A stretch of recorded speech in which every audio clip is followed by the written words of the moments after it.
In the ever-evolving landscape of software development, developers are constantly seeking tools that empower them to write code more efficiently and effectively.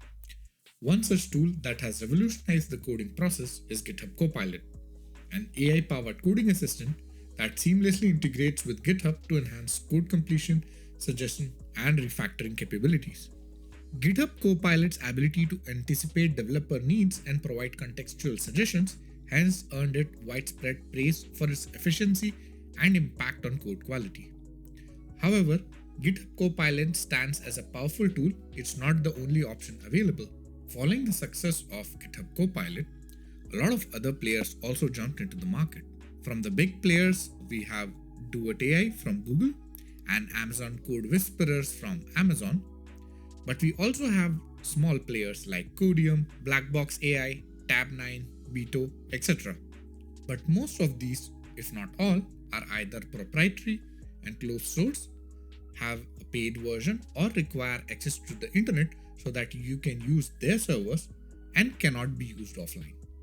So, in this video, we'll look at some open source GitHub Copilot alternatives that could run completely free and private and do not require a subscription or even internet access. I'm focusing on three things here. First, the ease of use. B, no requirement to have extra server even though you can have an option to do so. And 3, quick to run. If I am running the Copilot alternative on my machine, I do not want my machine to be dying of all the processing that it has to do in order to run the open source language model. The goal is quite simple.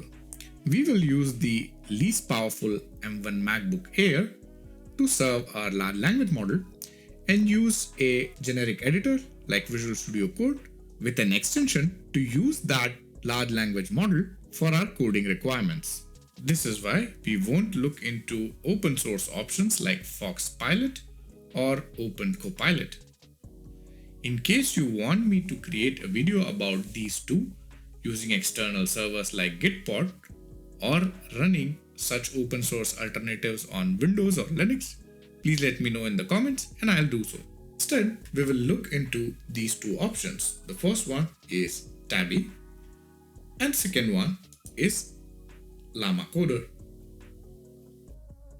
So before we begin, let me quickly show you my MacBook specifications. You could see here I am on MacBook Air with M1 chip and the 2020 model with 8 gigs of RAM. The next thing that we will do is we will simply search Tabby ML and you'll find the official website here, which is tabbyml.com, and they did a pretty good job of documenting the entire VS Code extension, how to use it, how to install it. So let's go one by one. First of all, let's quickly check the documents. And as you can see, Tabby is an open source self-hosted AI coding assistant. Let's go ahead with the installation. I'm on Apple M1 MacBook, so I'm going to use this. And it's quite simple. You just copy this formula. Now, please note that if you do not have Homebrew installed, you can simply install it by going to the official Homebrew page. And it's pretty straightforward. I don't think we require any tutorials for this. You can just go through their website, just copy and paste this command and you would have Homebrew installed. Alright, so I will open my terminal. Let me clarify it a bit extra. Yeah, I'll use my item. Alright, I'm going to install this.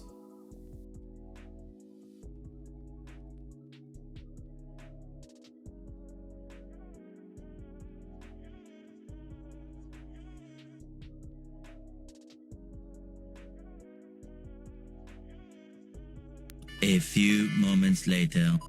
And now we have Tabby installed. Let's check the next steps. Let me clear it. And now it says that you can start the server using Tabby serve. As you can see, it recommends using StarCoder 1 billion, which is an open source model known for its coding capabilities. This is because the power of M1 M2 is limited and it is sufficient for individual usage. So let's try to do that. Let me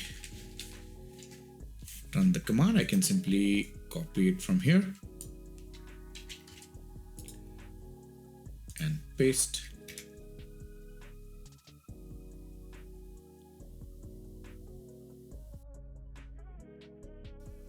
And now it's downloading the StarCoder 1 billion open source model from Hugging Face in order to be able to use it. Of course, you can change it to any other open source model that you want, but here we are using the StarCoder 1 billion. A few moments later. And now we have Tabby downloaded and running. It's important to note that the model is only downloaded once. So now if I close it and rerun the same command, it will start immediately and there will be no downloads. Great. So now we have our Tabby server running. It's serving the StarCoder 1 billion model. Now let's go back to the document. And now since we have started our Tabby server, let's go to the next phase. So installation is done. If you do not want to run Tabby on an M1 MacBook, you can use the other methods that are provided here. But now we'll move on to the IDE. And if we go to installation, you could simply see that we have add-ons for Visual Studio Code, and it uses the Tabby VS Code extension. Then we have, if you are using IntelliJ, then you can use the Tabby plugin. And if you are using NeoVim, then there is a Tabin plugin for Vim. For now, we will just see Visual Studio Code in the interest of time. Let's click on Visual Studio Code and try to get this Visual Studio Code extension. So let's open my Visual Studio Code. Here I have it. Let me create a new file. Let me make it a Python file. And let me just make it on the desktop. So dummy.py. Okay, I created the file, and now I'll go to extensions and Tabby and simply install it. Great, so now it's installed. And all right, let's see if I'm connected to Tabby server. Oh yeah, you can actually add your workspace if you want. Click on code completion, yeah, and the commands. So instead of this server, I will actually press escape to cancel this. Yeah, and if you want to see where we could add it, you can simply click on settings and click on extension settings. So we are not using the Tabby agent, or we don't care about the API endpoint. But what we can do is we click on Tabby agent settings and we check what is the URL. So for us, the endpoint, if you remember, is also 0008080. It means our local host on port 8080. And this is the same thing. So Tabby should be enabled right now. Of course, you can change the values from here regarding prefix lines, suffix lines, and whatnot. Let's go back to our file, which is this. So now we have Tabby installed and the server running. Let's try to write a Python code. Let's see. We'll write a simple Python code. Def get and you can see it's already trying to complete my function, but obviously this is not correct. So let me try to give it some context. So let's say get max from list, but let's say array, and well, this is not correct obviously, but let's try to run this. Let's say main function, and let me call, and let me simply, instead of main function, I'll just try to call it here. Let me say get max from array, and yeah, it actually gives me a prompt 2, and I'm gonna store it in a value, let's say Jack. No, I'm just making stuff up. And yeah, you see, it already is showing me how I could print Jack. So let's run this.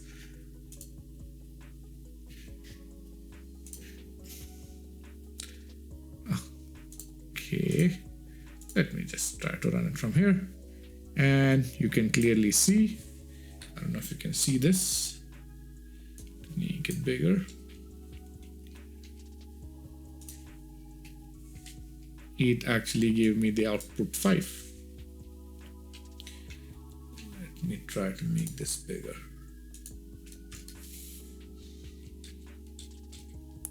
Here, so as you can see, when I ran it, it gave me the output 5.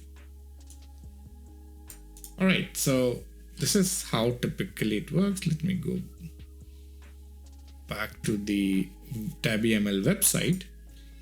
And you'll see in the demo, they give us a pretty neat way of using this. So you can add what you want in comments, and then it will actually generate a code for you. So let's try to do something else. Let's go back. Let me try to create a new function. So let me add function to, yeah. Well, that's what we did, and let's try to autocomplete it, but get, okay, multiplication of 3 numbers. That's very random. And let's see if Tabby could complete this. Or let me make it function to get sum of 3 numbers. And def, yeah, you have here. Okay, that's great. The other way, def get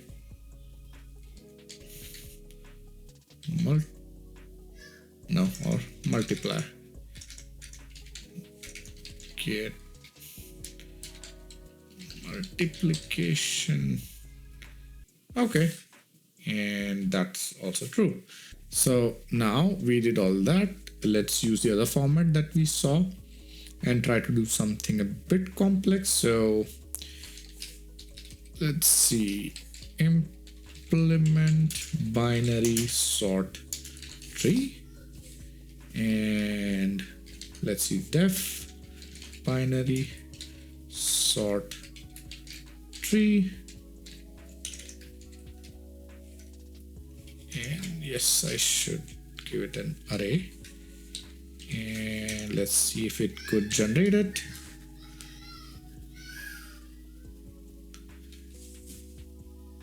And yeah, if I press tab, it actually sort of tried to generate a algorithm for binary sorting tree. I could clearly see it's not correct. There are clearly some issues, but the idea is you can always clean it a bit.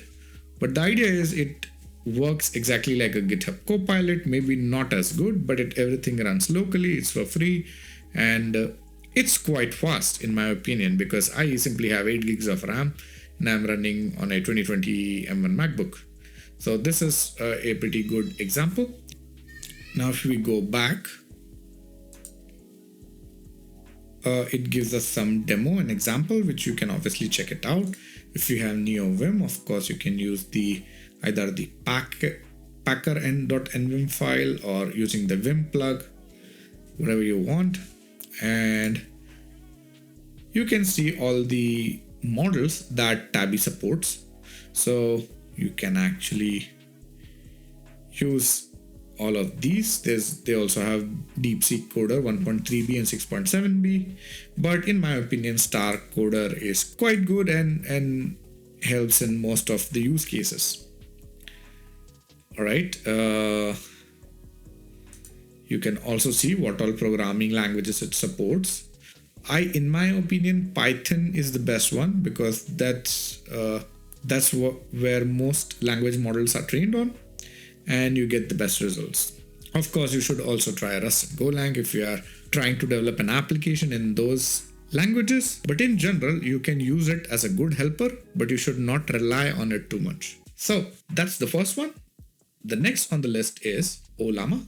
So just like how we use Tabby Serve to serve a self-hosted machine learning model, and then use the Tabby extension to use that self-hosted model to complete or rather auto-complete the code, we will use Ollama to serve our language model, and then use Llama Coder to complete it. So Llama Coder, Visual Studio Code, or let me search again, it's extender Llama Coder. Awesome, finally. So I will share the link in the description, but this is the extension. It's by Extender or X3NDR, and it's quite simple. For good performance, you should definitely use RTX 4090. And as you can see, it also works with M1, M2, M3 by running Ollama. So first thing that we need to do is install Ollama. Once you have Ollama installed, you can use one of these models, and then you could simply run it. And as you can see, it shows that when it's M, it's slow on macOS, and when it's G, it's slow on NVIDIA. So for us, CodeLlama 7 billion would be perfect to run on our M1 MacBook. Before we install Llama Coder, we need to install Ollama. So first, let me close the Tabby server because it's taking a lot of resources. Then let's go ahead and stop the Tabby. Yeah, I'm going to disable this for now. Reload required, so I'm going to reload it. And then I'm going to look for Llama Coder. Yeah, which is this one, but let's verify if it's the same one. So if we go here, it tells us to use this VS Code plugin. And if I install it, it asks me to open VS Code. And I'm going to open it, and yeah, it's the same one. So I'm going to install it. And while Llama Coder is being installed, the next thing I'm going to do is I'm going to install Ollama. So let's go back and install Ollama. And installing Ollama is pretty simple. Just click on download. Of course, for me, it's macOS. So I'm going to click on download for macOS. So it will download, and then we could install it from here. But what we can also do is, let me cancel it. Because we have Homebrew installed, we can even install it from Homebrew itself. So I think it's Ollama, but let me be sure. Homebrew Ollama, and yes, there's a formula, and you could clearly see it's brew install Ollama. So yes, but in the interest of copy and pasting, I'm going to do this, and it should install Ollama on my system. So till this is installing, let's go back to our VS Code. And if I go on settings and extension settings, you can see that here we can actually select which model we want. So right now it's showing DeepSeek Coder, but let's change to the one that we saw is good for an M1 MacBook. So let's go back and back. And we saw here, if we use Code Llama 7B, the 4-bit quantized version, I'm assuming, this is the best one and only requires 5 GB of RAM. So 7B Code Q 4KM. So let's select that one. And it's this one, Code Llama 13B. No, we need Code Llama 7B Q4KM. Great. So now we have these settings. You can also check the inference tokens, maximum number of lines to be kept, temperature. Of course, we want the temperature to be as low as possible so that the creativity is less, but of course you could also change it. And if the endpoint is not local, then you can just point it towards where you are serving your machine learning model from, ideally from Ollama, but you can use any other way to serve it. Because it's a local instance, I'm going to just leave it to be the local instance.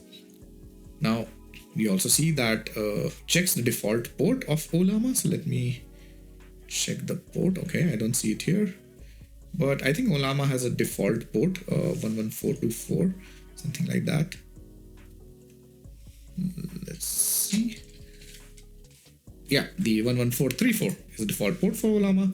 So as soon as we have our, and it's installed. So let's serve Ollama here, Ollama serve. And now it's serving on port 11434. We have Code Llama, and let's go back to our dummy.py. So now we have Llama extender installed and Tabby disabled. So all the auto completion should now work with Llama Coder. So let me quickly remove all of this. And it says that model Code Llama KM is not downloaded. Do you want to download it? So yeah, I want to install it. So that's what Llama Coder is doing at first. Just like how with Tabby Serve, it downloaded the Star Coder machine learning model. Here, as soon as I will say yes, Llama Coder will install the Code Llama 7B and then use Ollama to serve it. So I'm going to click on yes. And now it will download the whole thing. If we go back to our terminal, we can actually see that it is downloading the machine learning model. So let's go back and wait till our model is downloaded.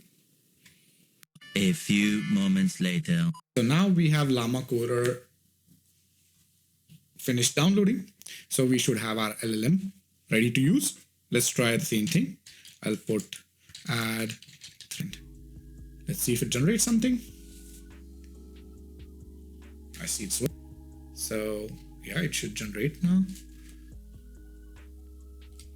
Nothing. All right, so let's try and making it in a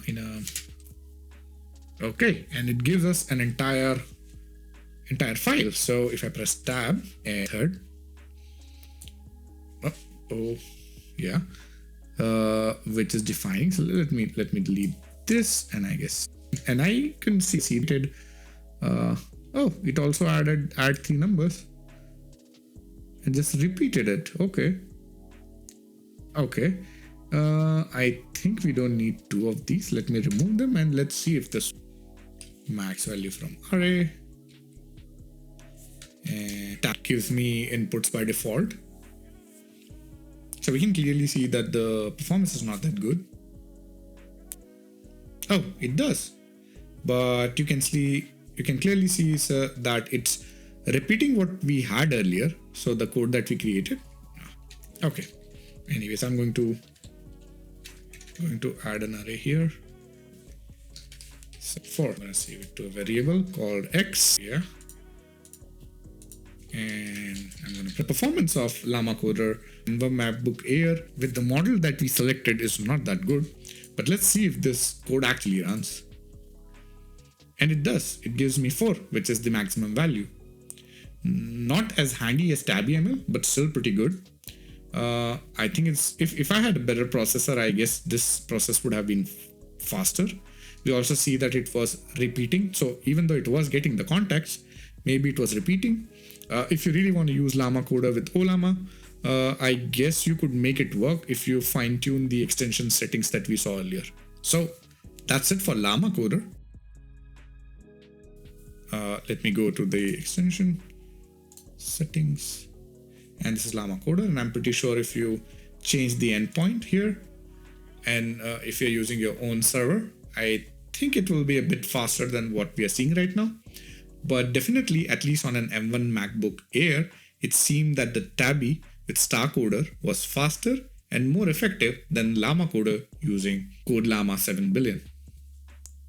In conclusion, the open source alternatives to GitHub Copilot are a game changer for developers. They offer a wealth of features that can significantly improve your coding experience while also being free and running locally on your computer. With their ever-growing capabilities, these alternatives are poised to become the future of development tools. I highly encourage you to explore these options and see how they can elevate your coding journey. If you have any questions or need guidance, feel free to reach out. Stay tuned for more informative content like this in the future. Thank you for watching, and I'll see you in the next one.